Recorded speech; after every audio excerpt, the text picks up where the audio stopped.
भारतरत्न आदरणीय लता दीदी,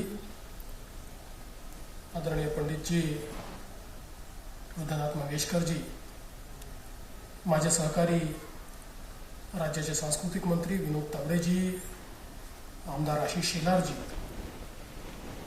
या कार्यक्रमाकरता आवर्जून उपस्थित असलेल्या आदरणीय उषाताई, आदरणीय मीनाताई, उल्हास पेठेजी, जयंत म्हैसकरजी, या ठिकाणी उपस्थित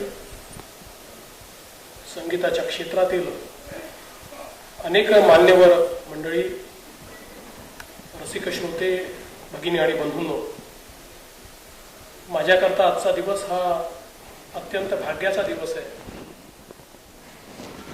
एका बाजूला दीदी बसले आहे, दुसऱ्या बाजूला पंडितजी बसले आहे, आणि त्याच्यामध्ये बसण्याचा योग यावा. मला असं वाटतं की हे देखील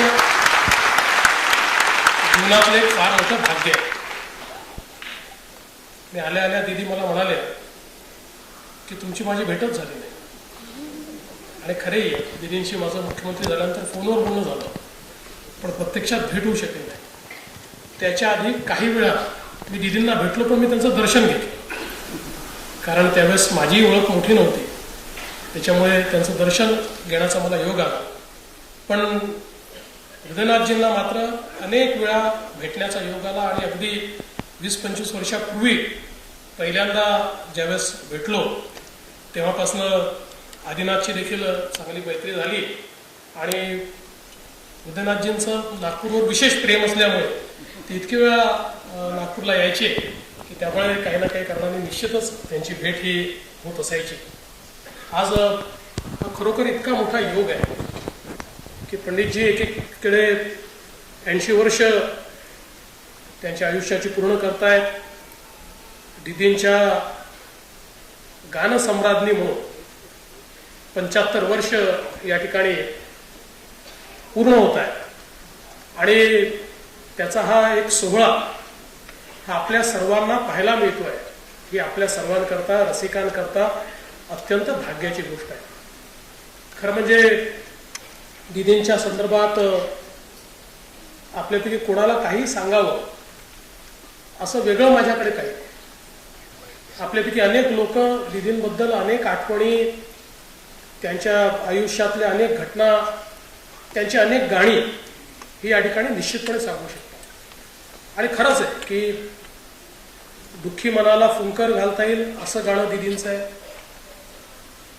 प्रेमात पडलेल्या व्यक्तीला आपण 7व्या आसमानावर आहोत असं वाटणारं गाणं दीदींचं आहे. देशभक्तीची जाणीव करून देणारं गाणं दीदींचं आहे. जीवनाच्या कुठल्याही क्षणाला आपल्याला दीदींचं गाणं हे आधार वाटू शकतं, अशा प्रकारची जादू या दीदींच्या गाण्यामध्ये आहे.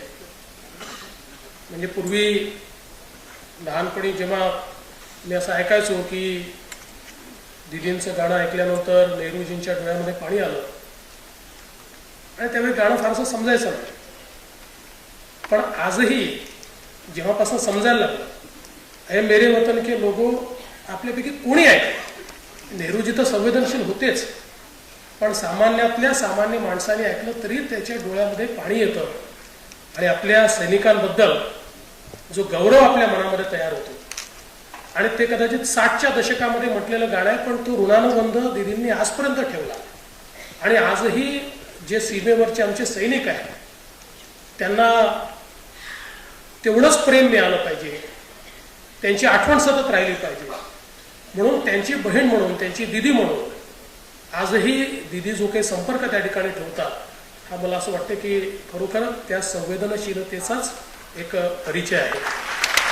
आणि दीदी असतील किंवा हृदयनाथजी असतील किंवा संपूर्ण मंगेशकर कुटुंबीय असेल, गायनाच्या क्षेत्रामध्ये, संगीताच्या क्षेत्रामध्ये अत्युच्च शिखरावर तर हे गेलेच. म्हणजे हृदयनाथजींच्या संगीताचा, त्यांच्या गाण्याचा सगळा उल्लेख विनोदजींनी या ठिकाणी केला. आणि खरं आहे की जी जादू आहे त्यांच्या संगीताने ज्या प्रकारचं एक जिवंतपणा हा स्वरांना दिलेला आहे. आणि खरं तर म्हणजे ज्यावेळी त्यांच्या मनात ही संकल्पना आली असेल की मिर्झा गालिब यांच्या गझला दिदींनी गावा आणि त्याला पंडितजींनी संगीत द्यावं. मला असं वाटतं की त्यातनं जे काही तयार होऊ शकतं याचा विचारच करू शकतो आपण. म्हणजे काय ते शब्द, हा आवाज आणि हे संगीत, मला असं वाटतं हे जे काही एक जादू म्हणजे सर्व प्रकारची, म्हणजे अगदी आता मी पण स्वातंत्र्यवीर विनायक दामोदर सावरकर म्हणतो, त्यांच्यापासनं तर बाबूजींपर्यंत प्रत्येकाशी जे काही नातं, आणि मग कविवर ग्रेस असतील, कविवर सुरेश भट असतील. मला आठवतं की मी नागपूरच्या एका हॉटेलमध्ये हृदयनाथजींना भेटायला गेलो आणि ते ज्या खोलीत आहे सांगितलं त्या खोलीत गेलो तर तिथे हृदयनाथजी नव्हते. ते बाहेर बसले होते, कोणाशी तरी बोलत होते आणि त्यांच्या पलंगावर बसून सुरेश भट साहेब हे त्या ठिकाणी काहीतरी खात होते आणि त्यांचं आपलं त्या ठिकाणी जोरदार त्यांच्या पद्धतीने चाललं होतं. हे जे काही एक प्रेम त्याच्यामध्ये आहे, मला असं वाटतं की खरोखर. पण हे सगळं जरी असलं तरी याच्या पलीकडे जाऊन एक जो सामाजिक आशय या कुटुंबाने जो या ठिकाणी जोपासला आहे, अगदी मग पंडित दीनानाथ मंगेशकर हॉस्पिटल असेल, वेगवेगळ्या प्रकारे समाजाकरता काम करण्याची जी काही भावना आहे, संवेदनशीलता आहे.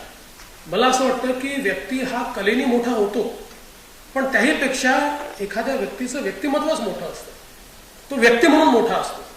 त्यामुळे दिदी या किंवा हृदयनाथजी किंवा मंगेशकर कुटुंबीय हे केवळ त्यांच्या संगीतानं, त्यांच्या गाण्यांनी, त्यांच्या आवाजाने मोठे नाही आहेत, तर व्यक्ती म्हणून देखील हे मोठे आहे. यांच्या मनात ती संवेदनशीलता आहे, समाजाकरता, देशाकरता जो अभिमान आहे, जी परखड मतं आहे, त्याच्याकरता काही करण्याची तयारी आहे. मला असं वाटतं की त्यामुळे आज इतक्या वर्षानंतर देखील भारतातल्या आणि जगातल्या प्रत्येक रसिकाच्या मनामध्ये हे स्थान त्यांनी या ठिकाणी निर्माण केलेलं आहे. आणि म्हणून अशा या, मला असं वाटतं की मोठ्या व्यक्तींचा, म्हणजे मोठ्या कलाकारांचा तर आहेच, पण मोठ्या व्यक्तींचा देखील आज आपण या ठिकाणी सत्कार करतोय. या निमित्ताने मी ईश्वराला एवढीच प्रार्थना करेन की खऱ्या अर्थानं हृदयनाथजींना, पंडितजींना खूप दीर्घ आयुष्य मिळावं, दिदींना दीर्घ आयुष्य मिळावं, आणि विनोदजींनी या ठिकाणी जी भावना व्यक्त केली आहे की 2 कार्यक्रम हे निश्चितपणे आपल्याला सगळ्यांना पाहायला मिळावेत. हृदयनाथजींचा 100वा वाढदिवस आणि दिदींच्या कारकिर्दीचं 100वं वर्ष हे आपल्या सगळ्यांना त्यांच्या सहित पाहायला मिळावं आणि त्याच वेळी त्यांचा सत्कार करण्याची संधी देखील आपल्याला मिळावी, अशा प्रकारची ईश्वराला प्रार्थना करतो आणि माझं बोलणं संपवतो. जय हिंद, जय महाराष्ट्र.